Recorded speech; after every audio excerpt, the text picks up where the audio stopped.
Alekhya is dance, and dance is Alekhya. Without dance, Alekhya cannot survive. My whole endeavor is to take each one in the audience into my fold and take them along with me into this beautiful world. The day you think that you want to dance is the right time. It's never too late, never too early. The arts allow you to breathe. When I say dance is a comprehensive art form, I mean to say that you learn about literature, music, body movement, control, concentration, sculpture, architecture, mythology. I noticed that there is a very strong feminine character that you pull off, whether it was Dushala or Rani Rudramadevi or even Mandodari. Women with a certain kind of a strong character have always attracted me. I would never give anything to become a man. I would love to be a woman. Even if I'm born again, I want to be a woman. May 13th, 1977. That was the day I was waiting for, because all the time I said I'm passionate about dance, and this is the day I'm going to show what I'm capable of. Whatever I am today, at the outset, I would owe it to my mother.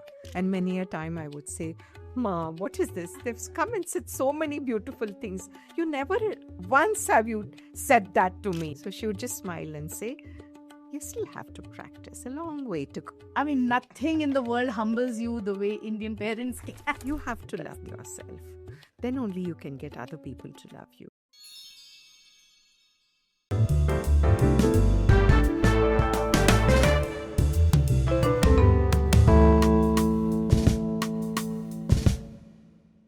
Hello and welcome to the Shezzi M Show. This is a podcast that highlights the vagaries of 21st century living and how to hack it. I am your friendly neighborhood Shezzi, and I am really excited. I'll tell you why. There are some people who are such an inspiration simply by living their lives. My guest today is one such person. She has lived a life in rhythm. And when I say rhythm, I'm not only talking about footwork or choreography. I'm talking about a life of evolution, of reinventing, of resilience, of discipline, of growth. To say that my guest, Dr. Alekhya Punjala, is a celebrated, legendary Bharatnatyam and Kuchipudi dancer is not enough. She's a choreographer, she's a teacher, she's a cultural strategist. Her list of educational accolades is so vast that I'm still reeling thinking about it. She has done her English, literature, philosophy, psychology. Then she went on to pursue her master's in ancient Indian history, culture and archaeology. And if that wasn't enough, she said, you know what, I need to do a PhD as well in the Abhinaya aspects of Kuchipudi, her dance form.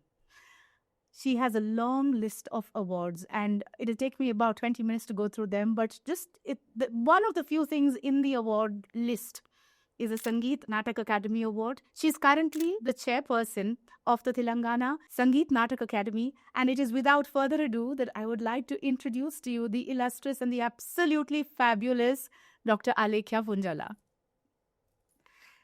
Lovely to be here with you, Shezzi. I am truly honored, ma'am. I have a whole list of very impressive questions that I wanted to share with you. I'm waiting. But I'm going to ask you because, the minute you walked into the room, ma'am, and you sat down, my spine automatically straightened out, ma'am. So this grace, this power, this aura, is it because of the dance that you have been learning? Yes, I think so. Right? It has shaped me to be what I am and what I am today and what you see me today. Fantastic. Man, you started dancing at age 3?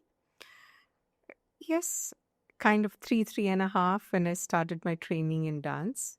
But I won't say that was a serious kind of a training as we do when we're learning a classical dance form. But I started exploring the various folk forms of this Telugu region. And my master was an inspiration by himself. And he belonged to the Uday Shankar School of Dancing. Oh, wow. And he was trained in Kathak in Odissi. And much later in my life, I came to know that he was Guru Kelucharan Mahapatra's mentor. And when I initially started, because in the schools, normally you have more of folk dancing, right? Because it involves a group and you can involve more number of students. So I started learning almost all the dance forms of the Telugu region. And soon I was leading my school dance troupe. And my school, that is Tarapurwala Montessori school used to encourage a lot of this, the cultural side of learning, whether it was music or dance. And the students were free to explore, their innate uh, likes, passions, and we were encouraged to do that.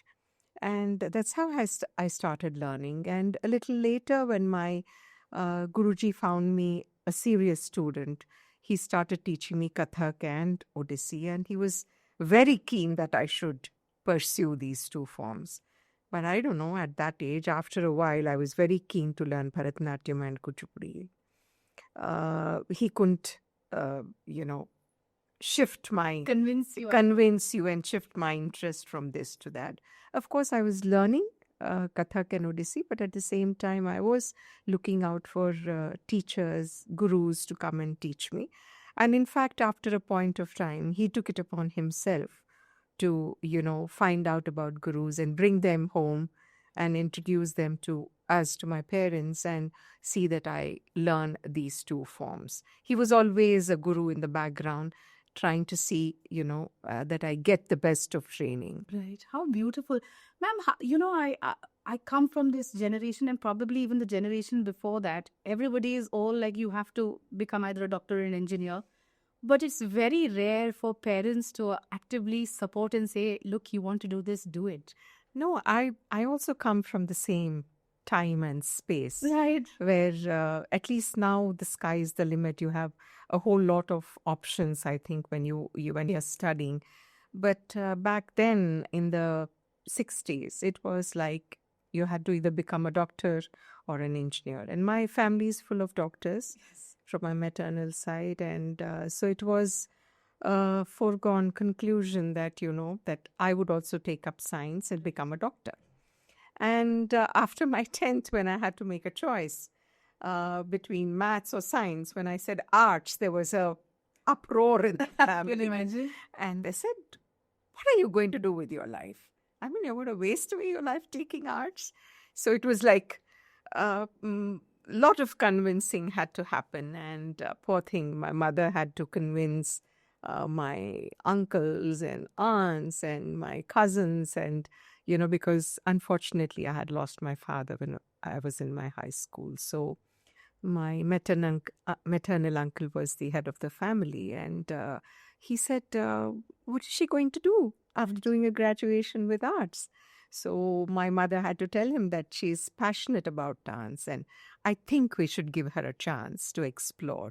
And probably if a time comes when she says that I don't want to do this anymore, then we can take a call. But as long as she wants to do something, I think we should give her the freedom to do that. How beautiful. So I mean, Shezzi, I would say that whatever I am today, at the outset, I would owe it to my mother for standing up for me and for my passion, and for allowing me to pursue my love for dance. And I'm personally grateful to her as well, because the world is truly benefiting with Dr. Alekhya's work right now. And so, ma'am, you said, for allowing you to pursue your passion. And whenever I teach yoga also, this is a question that keeps hovering in my brain: passion and your purpose in life. And you clearly, very early in life, knew that this is what you want to do. If there was a way to kind of help somebody make this choice, like, how do you know that this is my purpose in life? And it's very, very fortunate that you knew already that this is my purpose. I really never had to think about it, Shezzi, because when I was in the Montessori school, it was a calling. It was like a blessing, which was already there, and the calling was already there, and I just moved towards that. So there was many people ask me, what was your inspiration? How did you make the choice? I said I had no choice. This was the only thing I knew, and this was the only thing I knew, and I knew that I wanted to do it, and without that I was nothing. Beautiful. I think so there was no question of a choice. So it was this or nothing.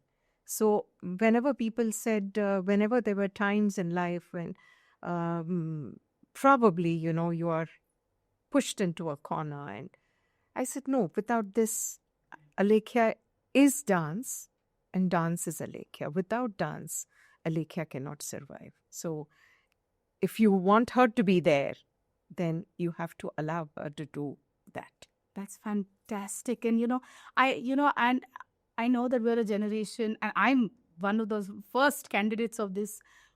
I'm 40 and I'm still trying to find what I want to do in life, literally. But if you have this kind of knowing and this kind of conviction, please follow. And to everybody around, somebody as gifted and talented as this, please encourage, because you get to have somebody. And, through this conversation, you're going to see how fantastic she is. Please encourage your children to take up things that they like. It is very much needed. I mean, I would always urge the parents in a very earnest way that please recognize the strengths of your children and be there for them, be there to encourage, to support, to find out, to explore, and to, find themselves. And when they find themselves, the whole world is so beautiful. You see it through a different lens altogether. So please help them do that. There are others who can do medicine, who can do engineering, but people who opt for arts come in lesser numbers and they need a lot of encouragement and support. And I feel like the planet really needs more artists. Yes, because artists have a lot of understanding, they have an empathy, and they are ready to look around themselves than only themselves per se. They're prepared to see, look at others, to empathize, to be there for somebody else also, to be helpful, to give a helping hand and help them rise and to walk along with them, Absolutely. Ma'am, so very clearly, it looks like you were destined to do what you're doing. But I also want to understand how much of this is destiny and how much is discipline that has translated into Leela play. Discipline has to be there. There's no two ways about it. Yes, you're passionate, but just passion doesn't work.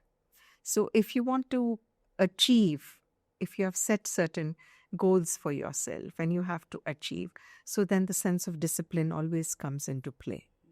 It's at the foremost, at the top level where, you have to have that kind of discipline. You need to have that kind of focus. You need to have the kind of grit and determination, because no field, no place is easy. No place is just a bed of roses and you walk and you achieve what you want. So whenever you want to achieve something and you have set your goals on such a high level, then you really need to work hard.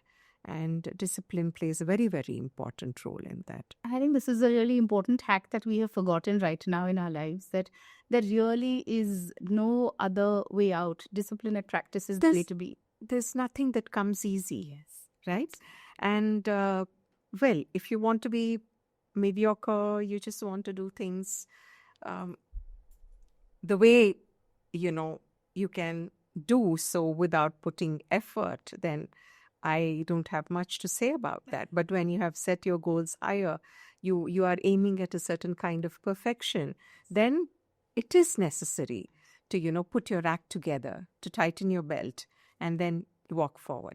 And in any field, in any kind of profession that you choose, there are a lot of ups and downs, which you have to take in your stride. And that is part of learning. That is the beauty of life. If life doesn't offer you any challenges, then I feel it is not life, worth lived, unless, you have challenges thrown at you and you're ready to take on the challenges and see how you can veer around them or, win in such situations and move forward. Then the achievement that you get later on also is more valuable. I think so too. In fact, I keep saying you signed up for the Super Deluxe program. Yes. So enjoy whatever life throws your way. Yes. Yeah. And enjoying the process is also very important than the end result. Absolutely. Absolutely. Ma'am, you spoke a little bit about empathy a little while ago. and you're a fantastic teacher. I want to understand, how does one teach empathy through art and movement? See, there are a lot of things. When I say art, I mean art of any form, whether it's music, dance, painting, sculpture, whatever. Um, it teaches you a lot of the process that nowadays we call meditation. Yes. Without saying it is meditation, it is meditation. Whether it's you're doing sadhana in music or dance, when you're practicing, there is a kind of going inward, the process where you are trying to tap your innermost strengths. And that is what is taught without even, blatantly saying so. It's not a curriculum, but No, you learn that. but you learn it automatically. So when I say dance is a comprehensive art form, I mean to say that you learn about literature, you learn about music, you learn about body movement, you learn about control, you learn about concentration. I'm learning about sculpture, I'm learning about architecture, I'm learning about the temples, I'm learning about mythology. There's so many diverse subjects I'm learning, exploring, and trying to find more Yes. in these several areas. So what more do you want? Absolutely. Fantastic. Ma'am, do you remember how you were when you had your Arangetram? I would say very nervous with butterflies in my stomach. Though I've been dancing, as I said, from the age of 3.5, 4. I wish I could show you those pictures. But still, after all those years of dancing also, May 13th, 1977 at Ravindra Bharati was a day when, I was all nerves and, I was I thought, no, I can't do this. But yes, it was the most exciting day, the most memorable in my whole lifetime, because that was the day I was waiting for, because I had dreamt that was the time when I'm going to show the world what I'm capable of. I was very confident. Today I think I was a little overconfident, but then I thought I was very, very confident. I said, no, I'm going to make a point. I'm going to prove a point. Because all the time I said, I'm passionate about dance, and this is the day I'm going to show what I'm capable of. How lovely. And you were about 15? Yes, 14 plus. Oh, I just finished my 10th. My gosh, for somebody at that age to have that level of clarity and confidence. Even much before that, I had that clarity. Because I thought I want to be modest, but I thought I was the best. But I don't think there's any scope for you. There's no reason for you to be modest. I always used to think I'm the best. I'll do it. So, why do the others have doubts about it, How lovely. And since that time, there have been numerous instances where you have been on the stage. But do you still feel that initial little bit of anxiety before stepping on? Every time I go onto the stage. It's now more than 5 decades, but every time I go on the stage, it's like the first time. The first piece when I have to, start off with, it's always with a lot of, concentration, like we say in Telugu, ఒళ్ళు దగ్గర పెట్టుకొని, everything all intact, concentration, and my body also in control of myself and my emotions. That's how I go onto the stage. But once I go, then it's my field. I feel I've come into my own world, and then my whole endeavor is to take each one in the audience into my fold and take them along with me into this beautiful world of poetry, movement, and, expression, and see that they understand, even if it's a tiny bit, to feel along with me, to enjoy the beauty of literature, music, and movement, In fact, all the pieces that you've performed so far, your work, and I noticed that there is a very strong feminine character that you pull off, whether it was Dashala or Rani Rudramadevi or even Mandodari. They're very shaded characters or contradictory characters also, but there's a lot of substance, yes. I would say. Women of substance, and women with a certain kind of a strong character have always attracted me. And whether it was in mythology or in history, when I took up Rudrama, it was, I said, imagine in the 13th century, a woman was, the ruler who inspired the men who were around her. Yes. And she did not fight from behind. Never did she say, कि आप जाओ मैं आती हूँ आपके पीछे. नहीं. She was there in the front. She said, I'm here. Follow me. Yes. She didn't give them an iota of chance to say that, okay, she's the ruler and so she'll come later. And here we have to go and do the, begin the battle and then she will come. No, she was at the forefront. So that's what I admired. And I thought she is definitely an inspiration for women like us. Because yes, we may not be in the battlefield, but world itself is a battlefield when you're Certainly. pursuing something. So you need to understand. I always told my students, I told my, the children of my very close friends or the young ladies whom, I come into contact with, that you are strong. You don't have to look around for strength. The strength is within you. Yes, by nature, we are endowed differently, which I love. Yes. I would never give anything to become a man. I would love to be a woman. Even if I'm born again, I want to be a woman because I feel a woman is far more stronger in so many different ways. Yes. And we don't have to compare ourselves with men at all. Certainly. So nature has made us beautifully different. Yes. And that is what we should respect and love. Love ourselves for what we are. But remember that the strength is within you. Yeah.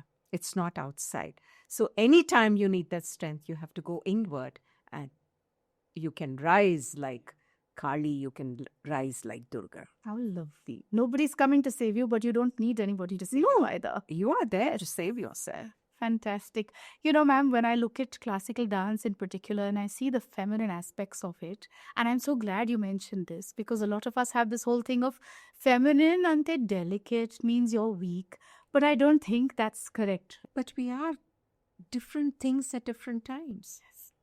That's the beauty of it. We are soft when we have to be. We are divine. Yes. We are soft. Yes. We can be a friend, we can be a lover, we can be a girlfriend. Yes.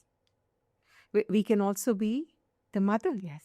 To nurture, to love, care, to, put everything into the child. Then when you are threatened, what happens? You rise. Beautiful. Nothing comes, to take away that strength from you. You rise like Durga and you are there to vanquish whatever comes in the form of evil in front of you. It can be in any form. Beautiful. And I think that I was going to ask you a redundant question now in my head because these ancient dance forms and how can they be relevant in modern times today? But you just answered it so beautifully for me. Because emotions have always been the same, right? We may have changed our veshbhusha, but our emotions remain the same. Probably the way we express it differs from person to person. I'm not talking of the period, but I'm talking of even now, person to person, then person to person. We were made differently and we express differently. So that's the beauty of it. Otherwise, we would all have Xerox copies of everybody, right? Right. I understand the divine feminine force, and I feel like sometimes classical dance forms get stereotyped to be a very feminine thing. But I know for a fact that there are a lot of men who are very interested in this field. They should take it up because it's both the female and male energy are within us. Yes. So here, when I'm doing a male role, I tap the divine masculine energy. We are talking of Lasya and Tandava. Lasya is the feminine aspect and Tandava is the masculine, virile kind of a, movement or expression. So they are there within us. We are women because the feminine aspect is more. And if it is the other, the masculine, then you are the male. But there is scope for the boys to take up dance, as their passion, to dance. But sometimes they do feel that taking up dance makes them a little feminine in their movement or expression. But I disagree totally, because you can showcase the masculine energy. Yes. There's so many formats where you can bring out this beautiful masculine aspect. You don't have to be feminine. And ma'am, I think when I look at it from the, if I was a child, or if I was a parent of a child, a male child, there are so many things that a child could get out of having this discipline in their life so early, right? Yes. Like, you're focused, you're disciplined, there's tenacity. See, Shezzi, when you're learning any kind of an art form, what happens is that discipline works for you in other fields also. Yes. See, when you're going to a school, that kind of a discipline, sometimes a child might, not like it. Yeah. Protest. Correct. But here, when you're learning an art form, it comes in a very subtle fashion. It's put forth in a very subtle fashion, because it's then when you have that kind of discipline that it helps you learn. So that kind of a discipline, that kind of a learning helps you in other fields also to excel. Yes. It makes you have an edge over the others. That's what I feel. Because I've learned dance, I definitely feel I have an edge over others. I agree. I totally agree. Because it's you learn how to carry yourself, you know how to express, you know how to explain whatever you have learned. You know how to, as I said, empathize, understand other people, because you're understanding all the time. And when you're working in a group, you learn to give and take. You learn to appreciate. The aspect of appreciation is lost today. Yes. We have forgotten to appreciate others because we are so full of ourselves. We are so full of this competitive spirit which we call very, very positive. Yes, it's positive up to a certain extent. But beyond that, you stop looking at others because you're so full of yourselves and you cannot tolerate if somebody is better than you. But here in arts, we are taught, we learn automatically to learn from others who are better than us, to appreciate, because we all know we have certain strengths and weaknesses. We try to hone our strengths and work on our weaknesses.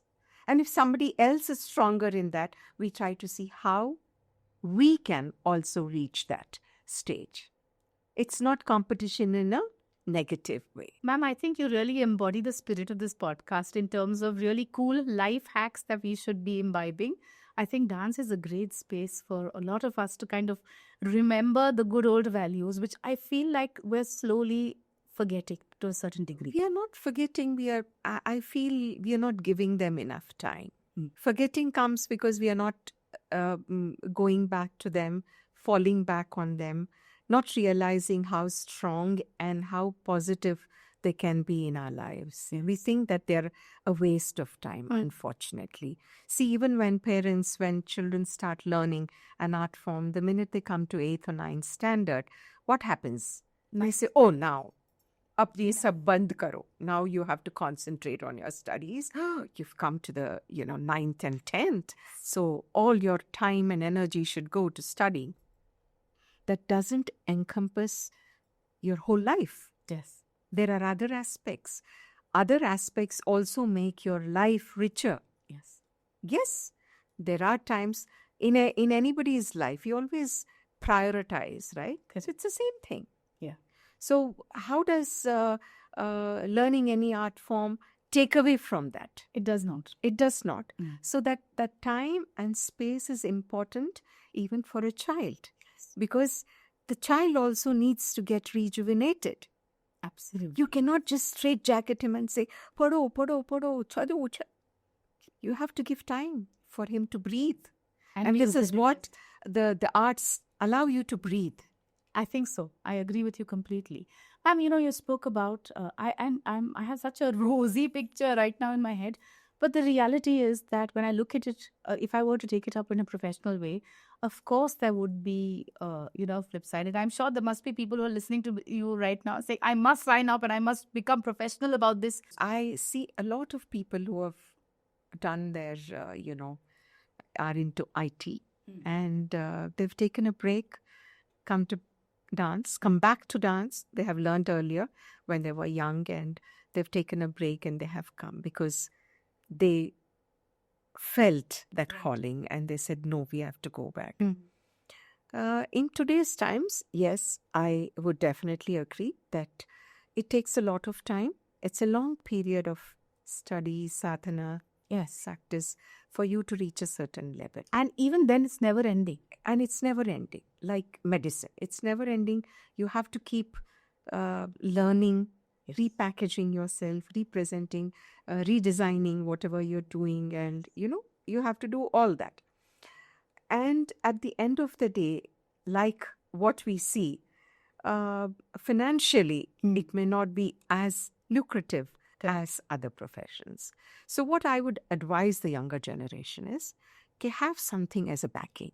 And if this is your passion, you should have something as a backing for yourself and then follow this. That's quite a sensible piece of advice, actually. Yeah, I suppose. And then you should know your time management, which is very, very important. And also, the backup, I would say, is not, highly professional, highly demanding fields. But you have to make that choice. You have to see how you can do it, how you can time manage these two things.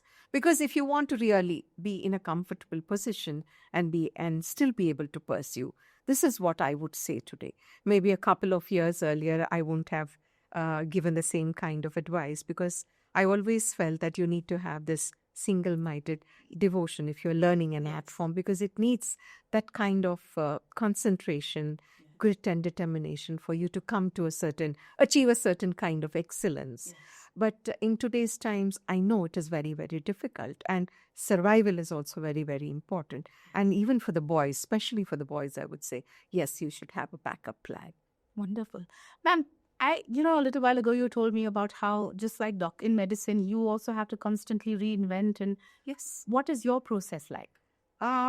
See, I always believed that my training in classical dance is one major stream which will continue as long as I live, and which I will continue to give whatever best I can, nurture, take it further, and very carefully, with a lot of responsibility, hand it over to the next generation of students and artists and performers. That is both theoretically and practically. Whatever I have learned, I would try to hand it down in all its purity, as much as I can retain. I can give it to them. But then there is this aspect where if you want the art to survive, to still be a point of interest for the younger generations and the coming generations, I have to add a kind of freshness to it. And each artist has his or her own concept or idea as to how it can be. Now, whether it is worthwhile or not is for the audience to give the ultimate judgment. If it is good, it stays in the minds of the connoisseurs, the rasikas, and probably the younger generation of artists who will carry it forward. But this is very, very essential. Along with whatever is there as tradition, as old, as, oral traditions handed down to us, the new freshness has to be, a continuous process being added onto it so that it flows with a new kind of energy and is given to the new generation. Lovely. Ma'am, do you go through bouts of self-doubt? Very rarely. How lovely. What a lovely place to be in your head, I'm thinking. Would you have any words of wisdom for people who do go through a lot of self-doubt, constantly wondering? I think that is part of the process of evolving, of growing up. Yes, one sometimes probably has that. That is when you're in a space where things are not going the right way, and probably that is when you think whether you've made the right decision, the right choice. Should you have done this? Should you have done that? So I think it is natural. So it's nothing untoward to have that kind of a feeling. But I think that there is a time for you to have such kind of doubts. But I think you overcome. But how? Automatically. Like, is there any? If you're passionate enough for whatever you're doing, automatically I think you overcome that particular point and you're able to bounce back with more energy. In your space, there is just so much adulation, so much applause, so much. How do you not let it get to you? The first grounding effect was from my mother. Lovely. People would come and there were a lot of these mythological characters that I have played, and I have a very special number which is in praise of goddess Durga, where I would play the goddess as well as the demon Mahishasura, who's vanquished by the mother goddess. And I started performing that particular piece from my Arangetram. That is the first performance itself. And right from the word go, I have received a lot of accolades for the performance and a lot of adulation, as you said. And there were points when people would come and prostrate straight at my feet in many, many places and say that, we have seen goddess in her. Yes. And that's when my mother would say, she's very, very young. She's very small. She's just pursuing. She's still practicing. She has a long way to go. So just give her blessings. And, she will still have to learn and do sadhana. Beautiful. So she would never allow me to even for a second get into that. But then that has set the pace, actually. As long as I'm on the stage, I'm in a different world. But when I come out, I always make sure that I'm part and parcel of the whole crowd. And these words still ring in your head? Yes, I always remember. And many a time I would say, Ma, what is this? They've come and said so many beautiful things. You never once have you said that to me, that you've danced well or, you did this well. So she would just smile and say, you still have to practice. A long way to go. That's what she would say. I mean, nothing in the world humbles you the way Indian parents can. No. I don't know. They can just bring you from there. And in a way, now that what a beautiful way to keep you grounded. Yes. Right? Yes. Very true. Very true. And every second I remember. My mother, of course, I do remember. My father too, though he went away very, very early in my life. But she was the most calming, the most gracious presence in my life. I look at you, ma'am, I can imagine how graceful and beautiful she must have been. Ma'am, I have a personal question to ask you.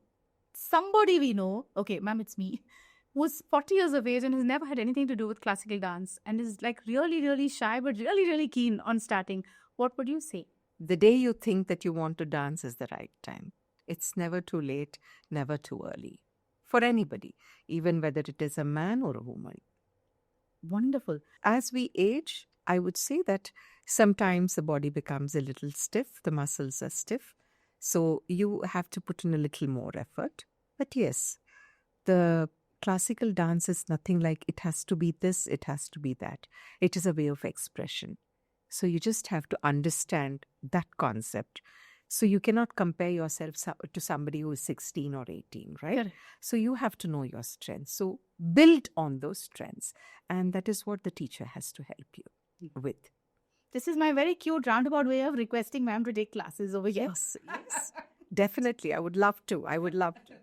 Since we are already in this whole hypothetical scenario situation, ma'am, I have another question to ask. You've already answered the self doubt so beautifully, but if there is a child who is showing great amount of promise and needs help convincing their parents to let them be a part of a classical dance form, I think they should come to me. I'm going to share Alekhya Garu's details in the video. Please reach out to her. Please, if the child shows promise and she is passionate about dance, about learning dance, I think the parents should support. And please understand that this learning will never ever come in the way of academics. Yes. It will only help the child excel in both the fields. Ma'am, let's actually take a look at what your experience is on the stage. I know that you've performed, in India at various platforms, but also international forums as well. What is that like? Is there a lot of different kind of audience feedback? See, in India, you are sure that the audience, at least 75% of them, can understand what you're doing, right? Because they're familiar with the Indian mythology, the stories. Even if you take a historical subject, probably with a little kind of, information that we give in terms of introducing the particular piece, they can understand, right? Because you are in the same, you're in the same kind of environment, and you understand about the characters. But when you're performing for an international audience, what happens is that they are not familiar with your Indian mythology or history. So it takes a little more for you to explain what it is all about. So we initially start off with a small information about what classical art means in the Indian context. And as I said, I talk about mythology, I talk about literature, I talk about this concept called meditation. Yes. And how beautifully all those are intertwined in learning these art forms. And what you see on the stage is an amalgamation of all these concepts that we talk about. Yes. And then when we explain the story, it's for them, it is a hero or a heroine from a mythological story. So beyond that, it is not with so much of a passion, when we talk about drama, a reverence or a devotion, the kind of a divine feeling that we get when we talk about Rama or Vishnu or, the other umpteen number of gods and goddesses whom we talk about. But for them, it is a story. Yeah. So they understand the story so beautifully because dance knows no language.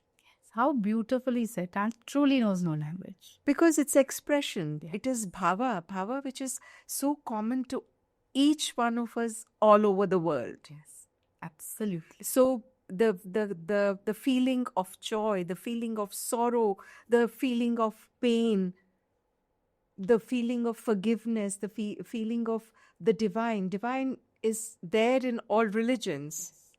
So there is nothing which is different. So they understand. And my most beautiful experience of this kind of acceptance was in, the Gulf countries when I went to perform in the late 70s. And when I first came in with the first invocatory number, I was so terrified, believe me, because before that we were asked not to get into a kind of a religious kind of a dialogue and to be very careful about that. So I was petrified. I said, my God, why did they have to send me to these places? Yeah. Well, I only know about gods and goddesses, and what am I going to do here? So, but, myself and my guru, we calmed ourselves, calmed our nerves, sat for a little while, discussed as to how we are going to present. And when we introduced the items, we talked about mythology. We talked, as I said earlier, about the heroes and heroines from the Indian mythology or the stories from Indian mythology. And then we brought out the subject to them in that kind of a way and introduced the subject and performed. And believe me, there was the house was full of only, the white-robed men, except the first 2 rows. There were people from the Indian embassy. The rest were the invited audience. Right. And believe me, they sat through the performance in pin-drop silence, understood every expression, Shezzi, believe me. And after the program, there were questions as to why I expressed in a certain way and what did it mean otherwise. How beautiful. And how was I able to do? Because till then I had not had a baby.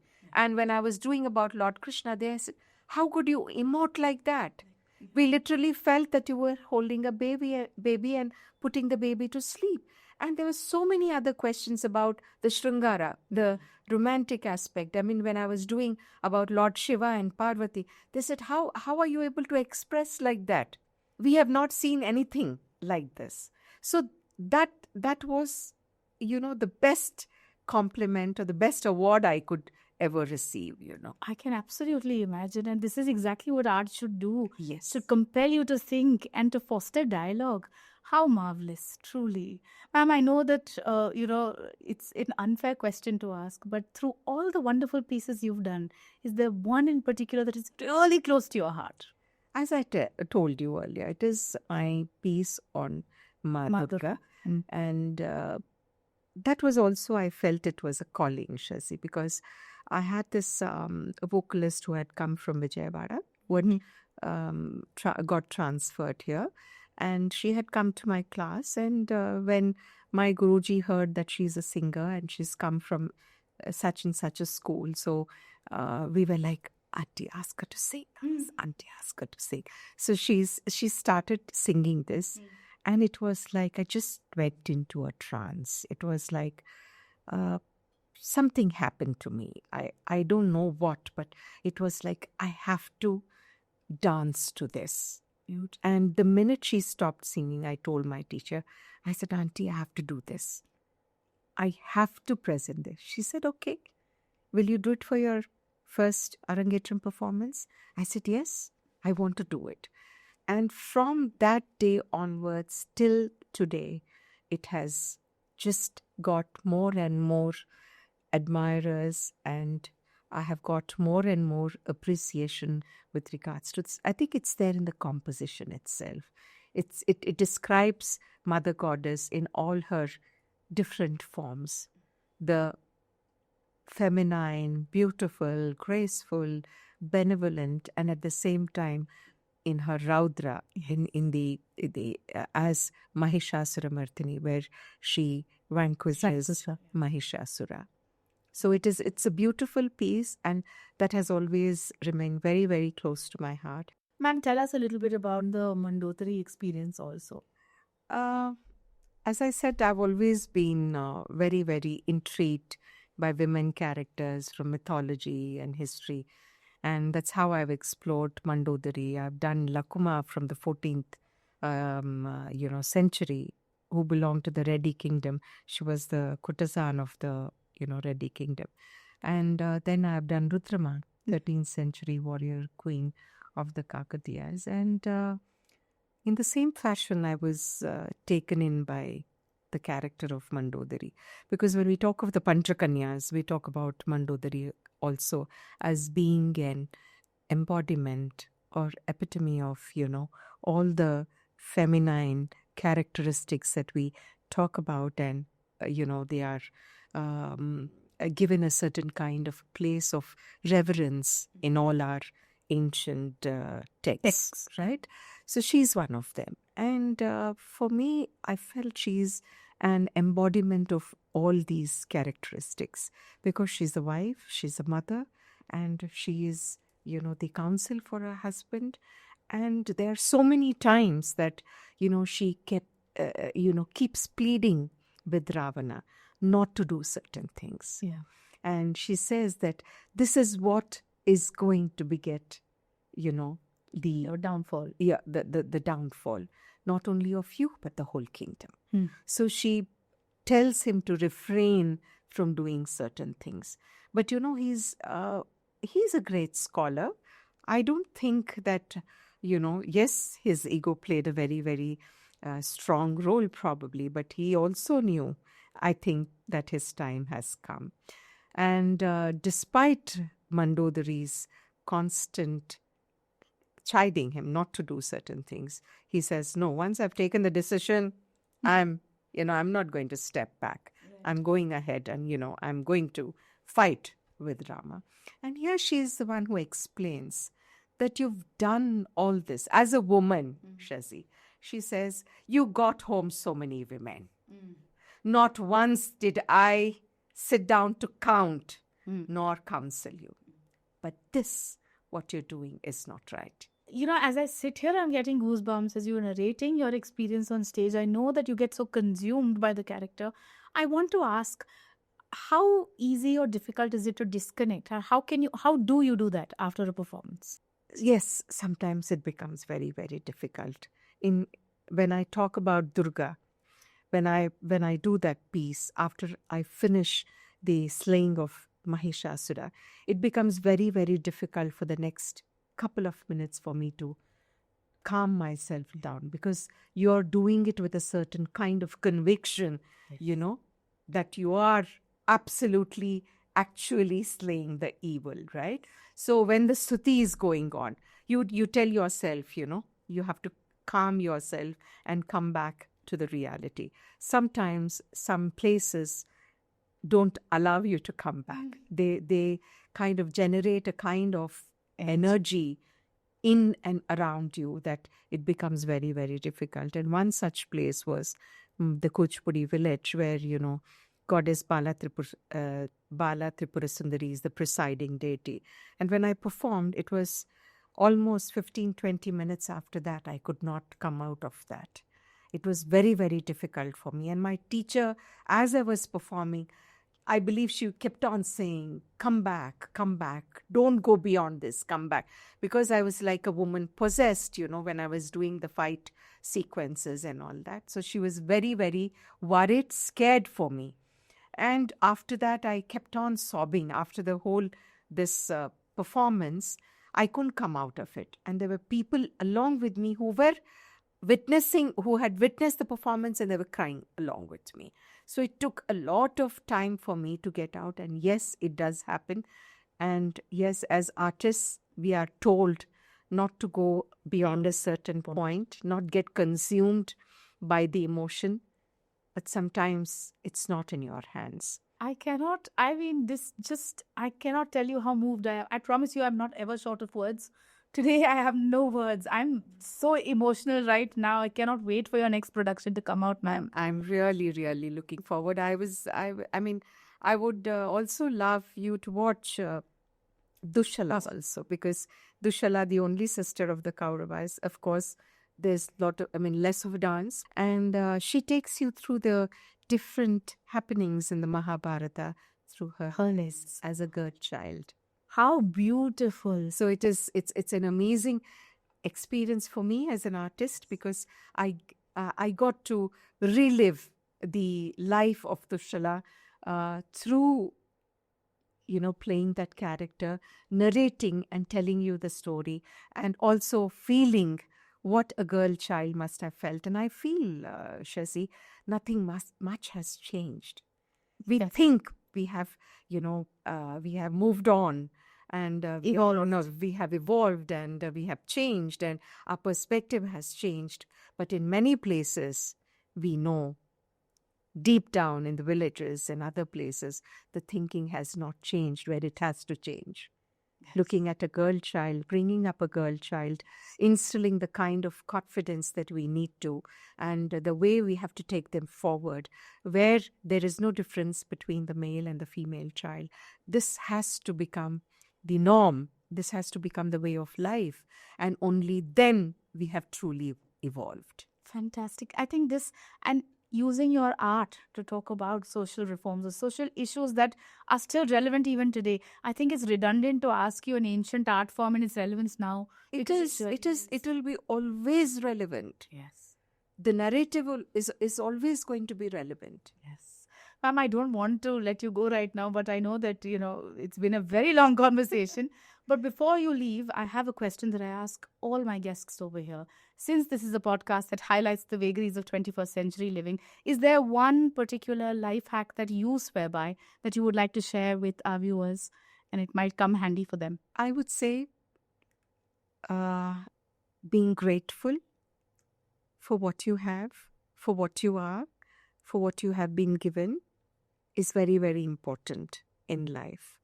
Start your day with that grateful attitude, acceptance of, what has been given to you, appreciating what you have is very, very important, which I would say. And then the other most important thing is self-love.